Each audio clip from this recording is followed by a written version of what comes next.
5ই August ঠিক যে তারিখে বাংলাদেশের শেখ হাসিনার সরকারের পতন হয়েছিল, ঠিক সেই তারিখেই শেখ হাসিনা নিজে ঘোষণা করে দিলেন তিনি ডিসেম্বরে বাংলাদেশে ফিরতে প্রস্তুত। ভারত সরকারের কোনো বিবৃতি নয়, কোনো কূটনৈতিক ইঙ্গিত নয়, তিনি নিজে প্রকাশ্যে গোটা দুনিয়ার সামনে কথাটা বলে দিলেন। আর এই একটা ঘোষণাতেই বাংলাদেশের বর্তমান রাজনীতির পুরো হিসেবটা উল্টে গেছে। নমস্কার, প্রায় 2 মাস পর আমি আবার এই চ্যানেলে ফিরে এলাম। এই চ্যানেলটা মূলত বাংলাদেশ আর ভারতের রাজনীতি নিয়ে বিশ্লেষণের জায়গা। কিন্তু আপনারা তো সকলেই জানেন, গত 2 মাস আমি ইরান আর আমেরিকার যুদ্ধ নিয়ে অন্য একটা চ্যানেলে নাগাড় কাজ করছিলাম। কিন্তু বাংলাদেশ নিয়ে যা যা ঘটছে আর সামনে যা ঘটতে চলেছে, ডিসেম্বরের মধ্যে বাংলাদেশে অনেক কিছু ঘটতে যাচ্ছে।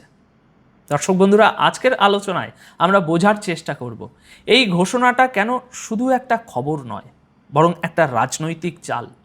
আর পর্দার পেছনে গত 1.5-2 বছর ধরে ঠিক কী ধরনের খেলা চলছিল রয়ের মাধ্যমে। দেখুন, আজ বাংলাদেশে যে সরকার চলছে, জামাতে ইসলামী থেকে শুরু করে অন্যান্য দলগুলোরও সেখানে প্রভাব রয়েছে। কিন্তু একটা জিনিস এখন প্রায় সবাই স্বীকার করছেন, বাংলাদেশের সাধারণ মানুষ এখন ক্লান্ত, বিরক্ত। কেন? এই প্রশ্নের উত্তরটা একটু পিছনে গেলে পরিষ্কার হয়ে যায়। শেখ হাসিনার শাসনের সময় বাংলাদেশের মানুষ প্রথমবারের মতো অর্থনৈতিক উন্নতির ফল হাতে পেয়েছিলেন। যে বাংলাদেশকে একসময় গোটা বিশ্বে একটা পিছিয়ে পড়া দরিদ্র দেশ হিসাবে দেখত, সেই বাংলাদেশ ওই সময়ে সত্যিকারের অর্থনৈতিক বৃদ্ধি করে দেখিয়েছিল। সবচেয়ে বড় জায়গাটা ছিল পোশাক তৈরির কারখানা। বাংলাদেশ এই একটা খাতকে এমনভাবে দাঁড় করিয়েছিল যে বিশ্ববাজারে তার আলাদা নাম হয়ে গিয়েছিল। আর এই শিল্পের সবচেয়ে বড় দিকটা ছিল কর্মসংস্থান। মানে একেবারে তৃণমূল স্তরে সাধারণ ঘরের মানুষের হাতে কাজ পৌঁছেছিল। আর মানুষ যখন হাতে টাকা পায়, ঘরে সচ্ছলতা আসে, তখন সে রাজনীতির চেয়ে অনেক বেশি মনে রাখে ওই সচ্ছলতাটাকেই। এবার আসল কথায় আসি। আজকের বাংলাদেশে সেই পুরো খেলাটাই অনুপস্থিত। সেই অর্থনৈতিক গতি, সেই সমৃদ্ধির ধারা আজ আর নেই। কেন নেই? 2024 সালে যে রাস্তার আন্দোলন হয়েছিল সেটা স্বতঃস্ফূর্ত ছিল না, সেটা ছিল পরিকল্পিতভাবে তৈরি করা একটা আন্দোলন। তারপর ক্ষমতার পরিবর্তন হলো, আর তারপরেই এলো দীর্ঘ অস্থিরতা। এখন সেই অস্থিরতার ভিতর দিয়ে যে সরকার আজ বসে আছে, সেই সরকার বাংলাদেশের অর্থনৈতিক সম্ভাবনাটাকেই ধরতে পারছে না বলেই মানুষের হাতে সেই সম্ভাবনার ফল তুলে দিতেও পারছেন না। এখানে একটা বিষয় খুব ভালোভাবে বুঝতে হবে। দেখুন, তারেক রহমান দীর্ঘ সময় দেশের বাইরে নির্বাসনে ছিলেন। নির্বাসন থেকে ফিরে এসে তিনি প্রায় সঙ্গে সঙ্গেই দেশের সর্বোচ্চ নেতা হয়ে গেলেন। এত বছর বাইরে থাকার ফলে বাংলাদেশের সমাজ কিভাবে ভাবে, সাধারণ মানুষের নাড়ি কোথায় চলছে, সেই বোধটা তার কাছে দুর্বল। আর তার ফল কি হয়েছে? আজ তারেক রহমান কার্যত পুরোপুরি আমলাদের পরামর্শের উপর নির্ভর করে সরকার চালাচ্ছেন। মানে যে সরকারি অফিসারদের হাতে প্রশাসন চলে, তাদের বুদ্ধিতেই দেশ চলছে। আর এখানে একটা কড়া কথা বলতেই হয়, এই সমস্যাটা শুধু বাংলাদেশের নয়। আমলাতন্ত্র যখন রাজনীতির উপর চেপে বসে, তখন ভারত হোক বা বাংলাদেশ, ফলাফল প্রায় একই রকম হয়। প্রশাসনিক স্বার্থ আগে আসে, দেশের দীর্ঘমেয়াদী স্বার্থ পিছনে পড়ে যায়। ভারতেও বহু জায়গায় আমরা এই ছবিটা দেখেছি। বাংলাদেশে এই জিনিসটাই এখন অনেক বড় মাপে ঘটছে বলে অভিযোগ। ফলে সরকার চালানোর জন্য যে রাজনৈতিক দূরদর্শিতা আর রাজনৈতিক ইচ্ছাশক্তির দরকার, সেটাই কার্যত এখন অনুপস্থিত। আচ্ছা, এবার আসা যাক আজকের সবচেয়ে গুরুত্বপূর্ণ জায়গায়।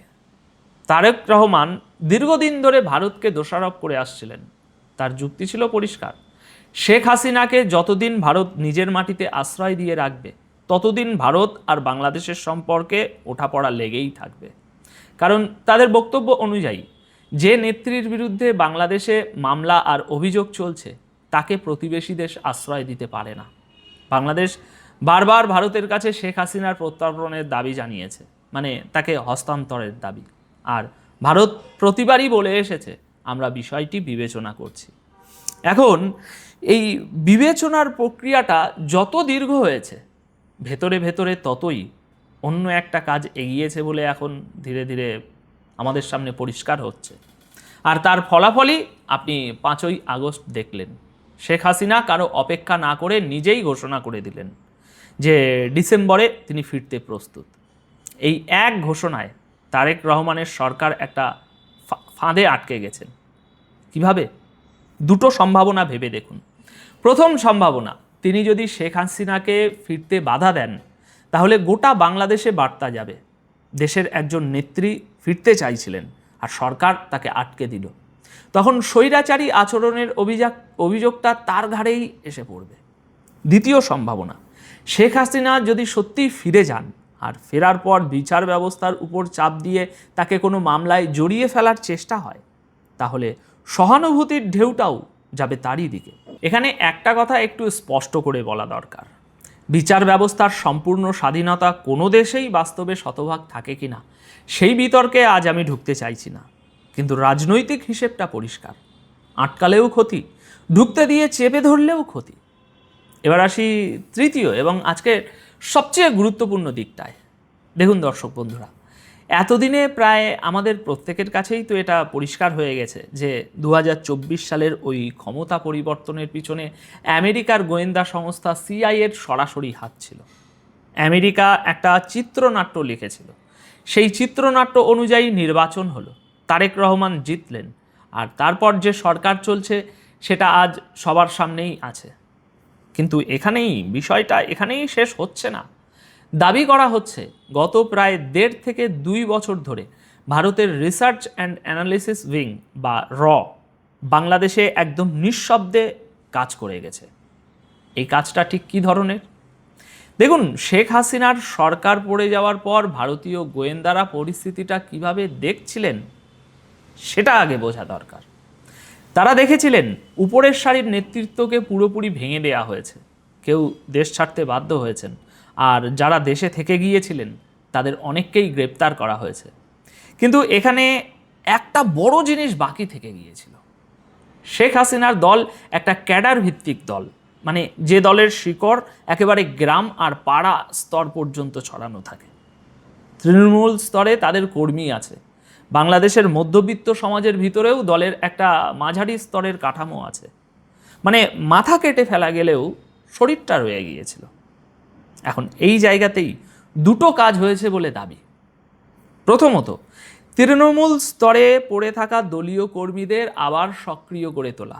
দ্বিতীয়ত, এবং এটাই বেশি গুরুত্বপূর্ণ, গোটা বাংলাদেশে একটা ন্যারেটিভ তৈরি করা, মানে জনসমাজে একটা নির্দিষ্ট ধারণা গড়ে তোলা। কিসের ধারণা? শেখ হাসিনার সময়ে যে অর্থনৈতিক সম্ভাবনা তৈরি হয়েছিল সেই সম্ভাবনার গল্পটাকে বাংলাদেশের গবেষণা সংস্থা আর সংবাদ মাধ্যমের ভিতর দিয়ে আবার মানুষের সামনে নিয়ে আসা। আর আজকের ফলাফলটা কি? আজ যদি আপনি বাংলাদেশের ভিতরটা লক্ষ্য করেন তাহলে এটা বলা ভুল হবে না যে সেখানকার মানুষ শেখ হাসিনাকে মিস করছেন। তাদের কথাটা খুব সহজ, ওসব রাজনীতি বুঝি না। ওই সময় যে বৃদ্ধির ফল আমরা পেয়েছিলাম, যে সচ্ছলতা আমরা দেখেছিলাম, সেটাই আমরা আবার চাই। এখন এখানে একটা সূক্ষ্ম কিন্তু ভয়ানক গুরুত্বপূর্ণ কথা আছে। মানুষের মনে যদি শুধু এই ইচ্ছাটুকুও তৈরি হয়ে যায় তাহলেও যথেষ্ট। একটা বিকল্পের স্ফুলিঙ্গ জ্বলে ওঠাটাই ঘটনার ব্যাপার, কারণ ওই স্ফুলিঙ্গটাই দীর্ঘমেয়াদে খেলাটা খেলে দেয়। তবে এখানে আমি একটা কথা পরিষ্কার করে বলতে চাই, যাতে কোনো রকম কোনো ভুল বোঝাবুঝি না হয়। দেখুন, এমনটা নয় যে শেখ হাসিনা ফিরে গেলেই বাংলাদেশে সরকার পাল্টে যাবে। এমনটাও নয় যে মানুষ রাস্তায় নেমে তাকে সঙ্গে সঙ্গে দেশের পরবর্তী শাসক বানিয়ে দেবেন। সেই পরিস্থিতি আপাতত হচ্ছে না। কিন্তু যে ধরনের সংগঠন আর সক্রিয়তা বাংলাদেশে চলছে তাতে একটা জিনিস মোটামুটি নিশ্চিত, তিনি ফিরে যাওয়ার সঙ্গে সঙ্গেই তার পক্ষে একটা ইতিবাচক আবেগ তৈরি হবে। সেই আবেগকে কাজে লাগিয়ে শেখ হাসিনা নিজেকে একটা চাপ সৃষ্টিকারী শক্তি হিসাবে দাঁড় করাতে পারেন, একজন সহানুভূতির পাত্র হিসাবে নিজেকে পেশ করতে পারেন। আগামী 2 থেকে 3 বছরে এর ফলে দুটো জিনিস ঘটতে পারে।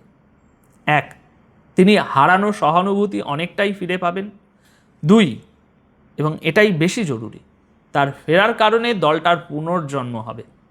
তৃণমূল থেকে শুরু করে উপরের স্তর পর্যন্ত দল আবার নতুন করে দাঁড়িয়ে যাবে। আর দল যদি সত্যি আবার দাঁড়িয়ে যায় তাহলে পরের নির্বাচনে শেখ হাসিনার ফিরে আসার সম্ভাবনা রীতিমতো জোরালো হয়ে ওঠে।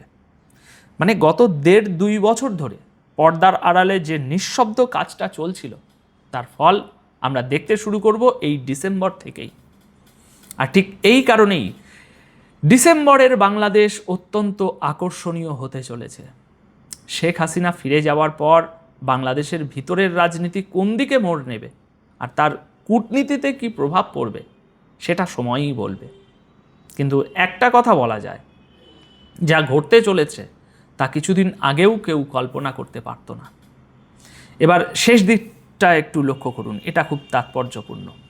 ঠিক এই কারণেই আমেরিকা এখন স্পষ্টতই অস্বস্তিতে।